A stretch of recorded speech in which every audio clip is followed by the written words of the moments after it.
хожигдоод. Дипломыг зохион байгуулсан хүмүүс чинь их ухаантай хүмүүс шүү дээ. Анх нэг бэлт гэж үүдэн штэ. Тэрийг ер нь 5-10 мянгаар ороод тоглож эхэлсэн. Ер нь тухайн үед тэгэл ковид хөл 20 мөрөтэй байсан. Тэгэл гэртээ хийх юмгүй. Тэгэд ер нь анх зарчлагыг нараал тоглож эхэлсэн. Тэр хамгийн анх тэгэл 20-30 мянган төгрөг ер нь хожиж эхлэв. Ер нь тэгэл энэ нэг жижиг сажиг хожлоос болол ер нь энэ үлээд эхэлсэн дээ. Тэгэд ер нь бас тухайн үед тэгээд нэг 80 мянгаар орлоо яалаа. Тэгэд нэг 2 сая төгрөг хожиж ийсэн. Яг тэр үеэс л эхлээл за ингээд болох юм байна. Мөнгө болоод байж болох юм байна гэдэг санааг авсан. Алдах нь бол тэгэл үр тавиал ер нь нэгнээс нь үр тавиал тэр өөрөө дарыг л тоглосоор байгаа л ер нь хэмжээний өрөнд орсон доо. За мөрөөдөө тоглоомын асуудал юу нь ямар байдаг гэхээр нь одоо мөрөөдөө тоглоом тоглолоо гэхээр эхлээд бол заавал хожлоо амсна. Нэг үе бол хожлоо амсна. Дараа нь яг хожигдлыг амсаж эхэлдэг. Зарим хүмүүс бол яг их хэмжээний ч хожлыг ингээд амсдаг. Хэцүү юм нь юу байгаа гэхээр ямар ч хөдөлмөр гарахгүйгээр мөнгө олсон тохиол болохоор энэ ийм байнгын байх юм шиг гэдэг хит үнэмшсэн бодолд бол ордог. Тэгээд тэрний дараа яадаг болохоор өөрийнхөө одоо тэр ертөнцийг бий болгосны дараа би энэ тоглоомор бол бүх асуудлаа шийдэж чад. Заримдаа тэр ихний хожлоос одоо хожсон мөнгөг хүртэл одоо гэр бүлдээр зарцуулах, өөртөө зарцуулах одоо асуудал бас гардаг.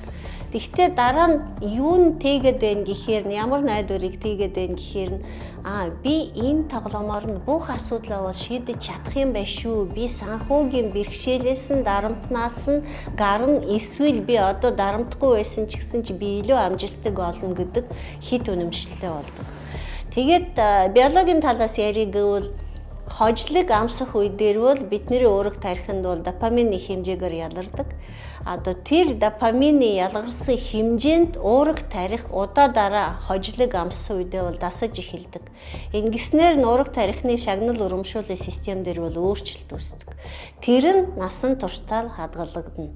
Өөрөөр хэлбэл эмгэгийн хэмжээнд хүрдэг. Тэгэхэд бол нэг хэсэгтээ ингэж явж ирсэн дараа нь яадаг гэхээр хожлын үе дуусгаар нь хожигдлын үе гарч ирдэг. Хожигдлын үе гарч ирэхээр нь яах вэ гэхээр нь хожигдоод тэр үед бол сэтгэл санаа яах вэ? Сэтгэл хөдлөлийн төв болохоор найгуу цочролтой биш үү? Гутран, гэмшин тэ одоо өөрийгөө үзэн яадаг одоо тийм асуудлууд хүртэл орно. Тэгэхээр дахиад нөгөө тоглоом тоглож байгаа тоглоомыг зохион байгуулсан хүмүүс чинь их ухаантай хүмүүс шүү дээ. Яаж одоо энэ дэгээгээ залгисан хүнийг одоо өөрийнхөө юунаас нь тий алдахгүй байх юмс. Тийм учраас энийг банк ингээд хожигдолтой явуулахаар нь заавал нэг хожлыг амсах хэрэгтэй. Тэгээд дахиад нэг хожлыг амсна. Яг одоо нэг юм графикаар яриг гэвэл нэг иймэрхүү яваад дараа нь буугаал ингээл. За тэгэхээр яагаад бол одоо тэр тухайн үед нөгөө хожлыг амсуулсан гэхээр тухайн хүн юу гэж боддог? Миний нөгөө бүх ур чадвар бол сэргээд ирлээ. Би одоо энэ цааш тавал хожигдохгүй байх магадлал бол өндөр. Дахиад өөртөө хурамч итгэл үнэмшлэг болоод тэрүүнд итгэхэд явдаг. За ингэснээр нь яг юунд тооцоо болдог гэхээр мөнгөний хэмжээг өөрөөр хэлбэл мөнгө нь үн цэнтэй биш болж эхэлдэг. Тухайн хүний хувьд бол өөрийнхөө оруулсан мөнгөн дээр хяналт тавихгүй, дээрэс нь хожлог их хэмжээний мөнгө хожсон гэж боддог. Тийм маягаар бол яг тухайн хүний өр бол нэмэгдээд яваад байна. Тэгээд мэдээж одоо бүр болохоор нь тий хожигдлын үе рүү орохоор нь одоо энэ хүн яах вэ гэхээр нь мэдээч одоо дараа нь их хэмжээний одоо асуудал болд орсны дараа гэр бүлийнх нь мэднэ одоо гэр бүл дотроо хамт олон дотроо найз нөхдүүдийн дотроо өөрийнхөө нэр хүндгүү болох итгэл алдах гэдэг энэ дагалдах нийгмийн асуудал бол зөндөө бол гарч ирнэ.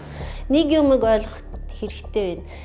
Дофаминыг зохиомлоор ямар нэг хэмжээгээр илүү гаргуулснаар нь энэ бүх донтол дээр адилхан бид нар одоо уурах тарих нь бол тэр байдлаа дасны дараа ийм донтох эмгэг үүсгэхэд бол хүргэдэг шүү гэдг нь хэлхэн зүйтэй болов уу гэж бодож байна. За тэгээ банкын сэтгэл түгшил, банк одоо сэтгэл готрол дээрээс нь голдуу бол мөрийтэй тоглоом тоглоно гэдэг чинь одоо мөрийцэх одоо ийм дангийн үед бол голдуу бол энэ үйлэг бас шүүн хийдэг учраас бас нойр гүдлийн асуудал гарна. Энийн үндсэн дээр сэтгэл түгшил, сэтгэл готрол одоо нойр гүдэл гэдэг бол том хэмжээний сэтгцийн эмгүүд бас дахиад гарч болно. Хавсарсан маягаар солиорол орох ч юм уу тий. Эсвэл одоо яг хий үзэгдэл харах ч юм уу, эсвэл одоо хий үзэгдэл сонсох ч юм уу гэдэг ийм асуудал бас гарч болно.